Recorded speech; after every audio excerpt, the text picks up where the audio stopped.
Hello and welcome to this week's solo episode of the Happier at Work podcast. I'm so thrilled you decided to tune in today.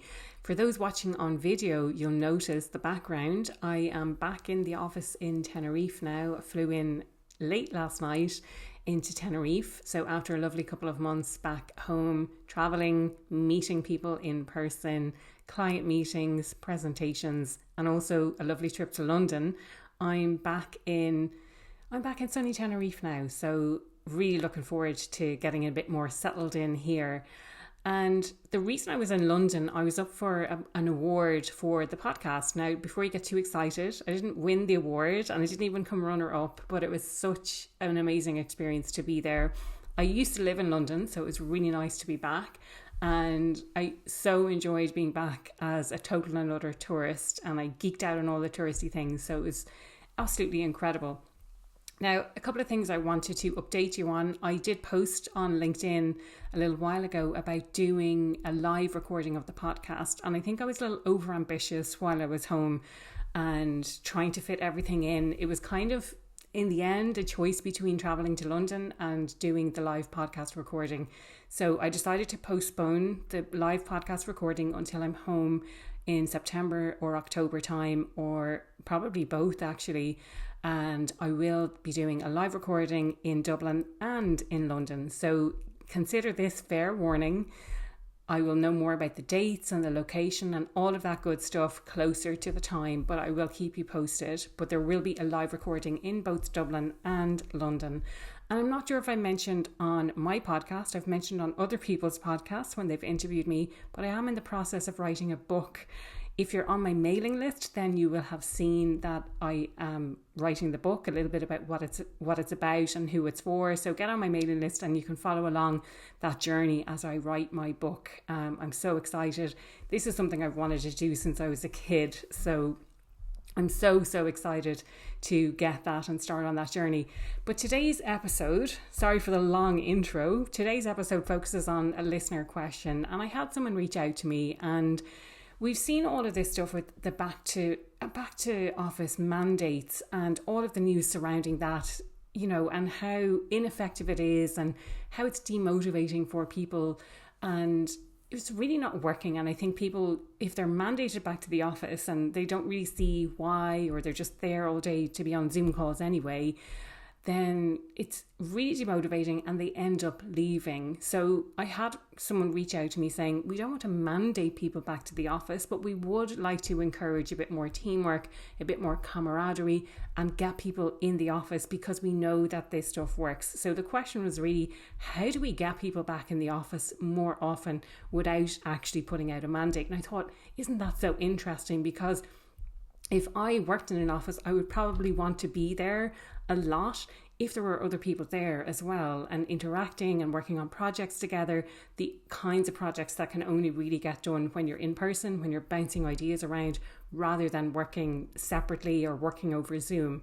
So really that is the question. And I want to kind of preface this by saying this is not about remote working really far away. This is for people who are kind of close enough to the office, within an hour or a couple of hours of the office, to get them in more regularly. So rather than thinking about people who are working remote and bringing everyone together once a quarter, it's more about encouraging people who are near enough to the office that they can come in. So a few pointers that I wanted to highlight, and then maybe some pitfalls or some watch outs as well. So really about the environment. So what is your office like? Is it a nice welcoming environment? Something to think about. And if I think about some of the offices I've worked in, some are really nice, some are really newly decorated, really high quality chairs, you know. So if you're getting a bit older like I am, you know, it's really important for your back and things like that, and being able to sit in a proper chair all day makes a huge difference. So what is the environment actually like physically? And then thinking about the environment from a cultural perspective. So is it an inclusive culture? Are there all the necessary things? Do people feel included? If people are going into the office, then are they invited to lunch? Are they collaborating with other people, or are they just kind of sitting there on their own? Do people go out of their way to actually make sure that other people do feel included? And think about the why as well. Why is it that you want to bring people back into the office? And I think, if we go back to Simon Sinek and he's talked about start with why, like always think about why you want to do something in particular. And that will be different for every single organization. But really think about why is it that you want to do it? And then when you start doing it, you can start measuring how well it's working. So for example, if you want more people to collaborate, then you can track the projects where people are coming in together to physically work together in person, and track how those projects are doing versus the ones where they're not necessarily coming together. Or compare across, previously when this team was working together remotely versus now they're working in person together, and here's the difference in terms of the outcomes or the outputs that they're getting from working together. The other thing to consider is the social aspect. So again, people complain so much about going into the office and then they're just sitting there and they're on Zoom all day. They're not really socializing with people, or they go into the office and actually there's hardly anyone there, so they can't really interact. But is there a decent social scene that people can actually go and have a chat with someone? Like, that's something I really miss working for myself and working so far away. It's just going in and having a chat and catching up. If I think back early days, you're talking about TV, but now there's Netflix, so not everyone's watching the same show at the same time, but you can hear show recommendations. You can just talk about what's going on at home. You can talk about whatever, but just having that social aspect as well, I think is really important. So making sure that people are there at the same time. It's also so important to have flexible hours, to provide people with flexible hours, so that if they are commuting into the office, they're not all going all at the same time. And I have to give a shout out to the last company that I worked for. They were fantastic for having flexible hours. I used to start work super early. So I used to drive across the city, and I was able to, at that time of day, drive through the city centre. I went out to a gym, I went for a swim before work, and I got into work at about 7:30, had my breakfast, and I started work properly then at about 8 in the morning. And then there were other people who came in at about 9:30 or 10. So that helped me to completely avoid the traffic in the morning, which was brilliant. And then for the other people, again, coming in that little bit later, they got whatever they needed to do done in the morning, and they were able to come in a little bit later and again avoid that rush hour traffic at that time as well. So it makes the commute so much better if you're able to avoid that traffic. So can you provide people with those flexible hours so that they can start at a time that suits them, and they're not getting caught up in all of the rush hour stuff? Another really great benefit is in-person training. And that's not only like overhearing what people are doing and kind of learning almost by osmosis, because you're overhearing people on the phone or you hear people talk about specific projects and what's happening, but actual in-person training and delivering in-person training. So that's something I've been involved in, and one of the reasons I was back in Ireland as well was to deliver in-person training. And I think it makes a huge difference when people are actually there and present and learning from someone in the room rather than Zoom, because I have noticed when I'm delivering presentations, training, workshops on Zoom, it's so easy for people to get distracted because you're on your laptop and email pops up or you start doing something else, whatever it might be. So I think providing that opportunity to have people in the room together to learn off each other, I think makes a huge, huge difference. And another thing I want to talk about is sharing the success stories. So I mentioned earlier about specific projects and thinking about the why you want to bring people back into the office. But once you start measuring that, you can see, well, what success stories are there? I wanted to talk about some of the success stories that are out there at the moment. So, for really well-known and can you compare your company to these? Maybe not, but something to aspire to at the very least. But the likes of Google, Salesforce, Spotify and Apple all have these amazing policies in place. And one thing that I'll say about Apple, and a slight little plug here, that I got into the Apple offices in London when I was over there because I was a finalist in this podcast awards and not allowed to take any photos. So I have no photos of the inside of the office to share. But I just have to say, it's absolutely stunning location. It's in the old Battersea power station, which was abandoned and unused when I lived in London, but they've totally reformed it. They've refurbed it. and the Apple offices are all there. And previously, I think they said they were in 11 different offices all over London. They've brought them all together now. And this ties in with this idea of the environment. Like, that was such an amazing environment, really accessible. And if you create that type of environment for people to go to the office, like, who's not going to want to go in and work there?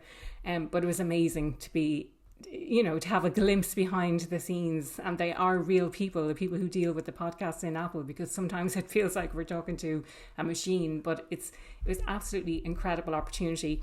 I know Spotify do their work from anywhere policy, so you're able to work basically from anywhere, but they also entice people into the office to collaborate on very particular creative type of projects and have that environment where they have creative rooms and help people to do their best work that you wouldn't necessarily get when you're at home. And Salesforce, I know, have a huge policy around this and really encouraging hybrid type of work. The people I'm connected with on LinkedIn who work at Salesforce, I see them traveling quite a lot to be in person and meet people in person in the offices where they work in. And again, if I cast my mind back to when I worked in corporate, when you're dealing with someone just over the phone at that time, did we even have Skype when I was working there? I'm sure we had Skype. We did some sort of video thing, or it was probably just phone call most of the time. But the difference that it makes to actually see someone and see the person behind it, when you get an email from that person, you're like, oh, I know them. I know about their kids. I know about, their life, all of this kind of thing. It makes a huge, huge difference, I think, to be able to meet people in person. And your attitude sort of changes then when you see an email pop up from them. That's my own experience anyway. Now, a couple of things that I wanted to share about. I did mention that this is not all about it's not necessarily about remote teams and bringing people from really far away. But I suppose some of the watch outs are the people who can't necessarily make it into the office, or not putting the huge focus on you can only be promoted or you're more visible by being in the office. I kind of want to avoid giving that type of advice, because I think that's not inclusive. I think we should make it easier or educate people how to be more visible, even if they're working in a hybrid model, even if they're not necessarily able to get into the office, for things like career advancement, for things like being able to network with people that they need to be able to network with in order to learn, in order to progress their careers, in order to grow in the organization. So who is it that they need to connect with? Now, an incentive to come into the office might be one of those things, but I don't want to cause that sense of exclusion when it means that other people who can't make it into the office aren't able to take advantage of those types of opportunities. So over to you now. I would love to know what has your experience been with in-office, hybrid? Like, this is the new way of working. What kind of success stories have you seen? Have you been mandated back to the office maybe? Let me know. Feel free to get involved in the conversation. I always post on social media. LinkedIn is where I'm most active, and you'll find all of my links on happieratwork.ie. I look forward to hearing your success stories, your challenges around whether it's getting people back to the office, whatever it might be. Want to hear more. I want to open this discussion, and let's make work better for everyone.